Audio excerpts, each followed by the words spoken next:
All right, shalom, shalom. First and foremost, I want to give all honor, praise, and glory to Yahweh, Bahashem, Yahweh Shai, Bahashem, Rachakodash, Kol Haloyim, Wahawadla, Yahweh, Bahashem, Yahweh Shai, Bahashem, Rachakodash. Double honors to the apostles and elders of Great Millstone who rule well, teach over where I learned this truth from. Peace, mercy, and blessings to the hopeful elect that believe on this truth and sincerity. It's your brother Yabba Khan, come back through the spirit and power of Yahweh, Bahashem, Yahweh Shai, from the GMS Cleveland branch. And Lord willing, this be edifying through the spirit. You know, just something brief and quick, quick little in transit, something that was on my spirit, which is the fact that we got to keep pushing, We just got to, no matter what. Because the thing is, prophecy. Okay, prophecy, what it say in Habakkuk, the 2nd chapter, at the end shall speak and not lie. Okay, and we know prophecy consists of judgment upon the earth. Why? Because the Heavenly Father is mad. He said he's going to punish the matter of fact, let me grab that real quick, just so I don't butcher it. Isaiah chapter 13 and verse 11. And I will punish the world for their evil, and the wicked for their iniquity. Iniquity being sin piled on top of sin. Okay. A multitude of sin. Okay. It says, and I will cause the arrogancy of the proud to cease, and will lay low the haughtiness of the terrible, which is speaking of these Edomites, beginning with the elites. But you got the heathens, you got 2/3 of the nation of Israel, so-called Negroes, Latinos, Native and Seminole Indians, carrying that arrogancy. Okay. Carrying that vibration to Esau, Edom. So the Heavenly Father is angry. Okay. And we see that he is angry through the things that's already happening, and by the things that are about to increase. We will continue to see how angry he is. And with that being said, Lord willing, we on this good side, seeing as we have this truth, okay, as we have received mercy. Let's go there real quick. Second Corinthians chapter 4, verse 1. Therefore, seeing we have this ministry, okay, the ability to serve Yahweh Bashim Yahweh Shai and push this word and magnify those names in sincerity and in truth. Therefore, seeing we have this ministry, as we have received mercy, because this is the mercy of Yahweh Bashim Yahweh Shai, allowing us to come back into the fold of serving him, of pleasing him. As it says in Baruch the 4th chapter, be of good cheer. The things that are pleasing unto the Most High are made known unto us, roughly paraphrasing. This is mercy. To know that you about to know that you about to jack somebody up, but you tell them, okay, do this and I won't jack you up.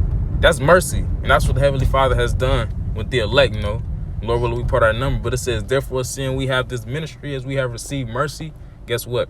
We faint not. We faint not. Okay? Faint meaning what? To lose courage. To be utterly spiritless. To the point where you don't want to read, you don't want to do videos, you don't want to pray. That's fainting. Them are attributes of fainting. Things that people do when they start to faint.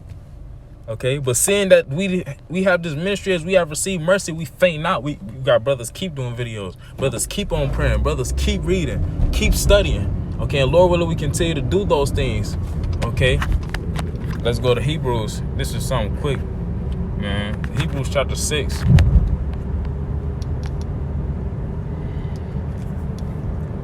Verse 10. Okay. For the Most High is not unrighteous to forget your work and labor of love. Okay. The Heavenly Father, through his only begotten Son, Yahweh Shai, is not going to forget the hard, long hours brothers then put in reading. Okay. The restless nights when you meditating on the scriptures, when you was reading, going over breakdowns. Okay, the cold days, being instant in season, out of season, out there on the highways and byways, the hot days. Yahweh Bashim Yahweh Shai is not going to forget none of that. That would be unrighteous. Okay, that would be wicked. That's something Esau Edom would do. Okay, but the Heavenly Father is not going to do that. Okay, which that's where the hope kicks in, because we hope to continue to do these things. We hope that he continues to give us the spirit to do these things, knowing that he will not forget, but better yet, he will reward those actions. Okay, it says, for the Most High is not unrighteous to forget your work and labor of love, which ye have shewed toward his name. You see, in that ye have ministered to the saints and do minister. Okay, He's not going to forget the times where brothers gave arms, when you gave your last to a brother and things of that nature. The Heavenly Father's not going to forget none of this. Okay? Yahweh Shah is not going to forget none of this. These are the same things that the elect going to be rewarded for. But look, verse 11, and we desire that every one of you do shew the same diligence to the full assurance of hope unto the end. You see? Unto the end. Because brothers come in on fire. Okay? And we all try our best to stay on fire. And Lord, what do we do? For how long? To the end. When is the end? When Yahweh Shah cracks the clouds.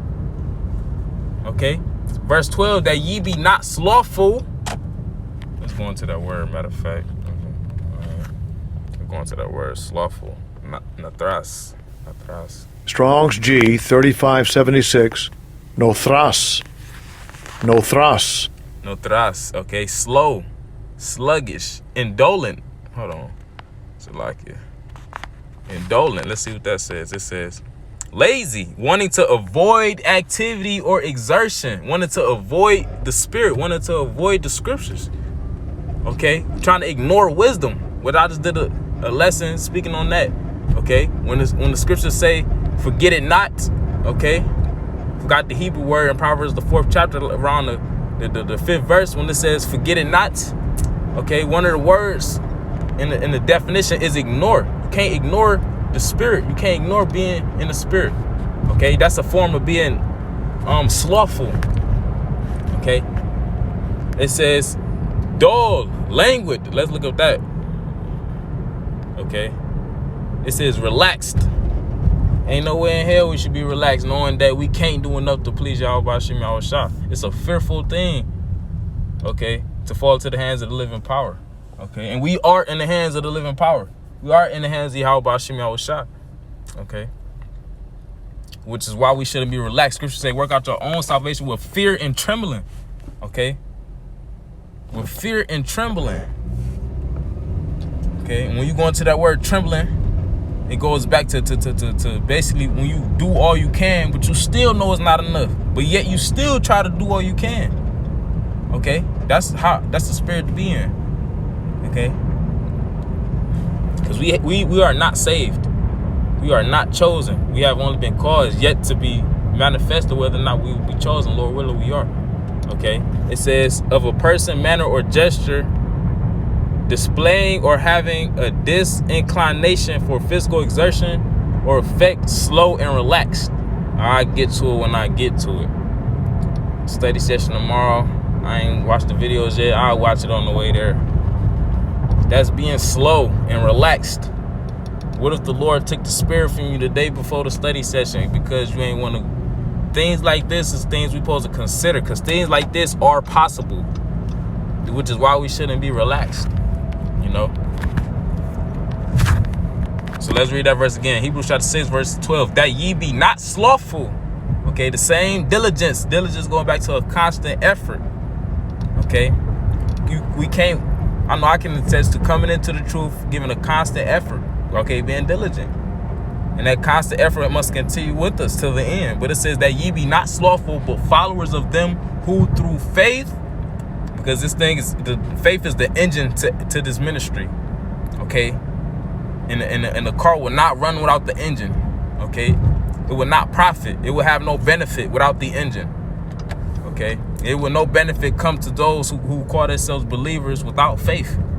Okay? But it says, but followers of them who through faith and patience, which goes back to suffering, because we suffer on a daily basis all throughout the day.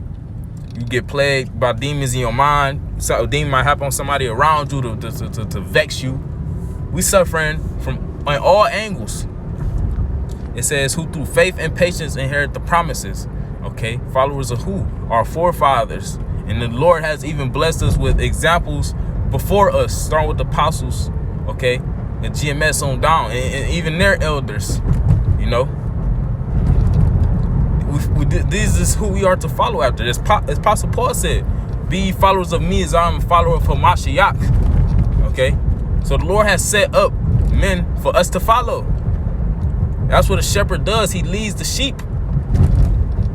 You know, but Salakia, let's read that again. Hebrews 6:12, that ye be not slothful, but followers of them who through faith and patience inherit the promises. What is the promises? To rule over the heathen nations with a rod of iron, okay? Dashing them to pieces is the potter's vessels, roughly paraphrasing. Just as Yahweh shall receive to his father, he's going to give to the elect. That's a part of the promises. To dwell back in the Middle East, in our land, okay? In the land of Yasha Allah, okay? Which is Hebrew for Israel, he Prince Power, okay? To be in that land forever, to live forever, to never sin again. This is all a part of promises. But we only going to reach the promises through faith and patience. So, sound quicker through the spirit. You know, closing, I want to say, call Haloyim Wahawad La Yahweh Bahashem Yahweh Shai Bahashem Rachak Ladash.